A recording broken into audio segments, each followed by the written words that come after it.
चार भागों के नाम कौन कौन थे?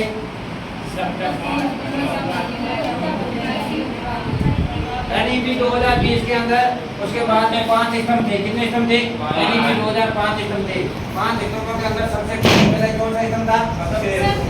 सब तक पहुंचेंगे। सब तक आज तक विद्यार्थियों की बात में सब तक ध्यान होना चाहिए, सही विद्यार्थी। और दूसरा क्या था? गुणवत्ता, क्वालिटी। और तीसरा क्या था? अच्छा गुणवत्ता होनी चाहिए, नहीं है एनईपी 2020 नई शिक्षा नीति है, नेशनल एजुकेशन पॉलिसी के अंदर अच्छी गुणवत्ता होनी चाहिए। 3 नंबर क्या था? भागीदारी। प्रत्येक विद्यार्थी की भागीदारी उसमें होनी चाहिए, की फायदे भी उसके अंदर होने चाहिए, और जवाबदेही। उसके बाद अपने लिखे थे एनईपी 2020 के मुख्य उद्देश्य। उद्देश्य मतलब अपने कौन कौन से थे?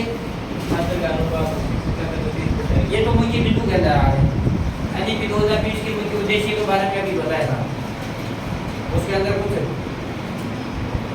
नेशनल एजुकेशन 2020 ये तीसरी शिक्षा नीति है भारत की, स्वतंत्र भारत की तीसरी शिक्षा नीति है।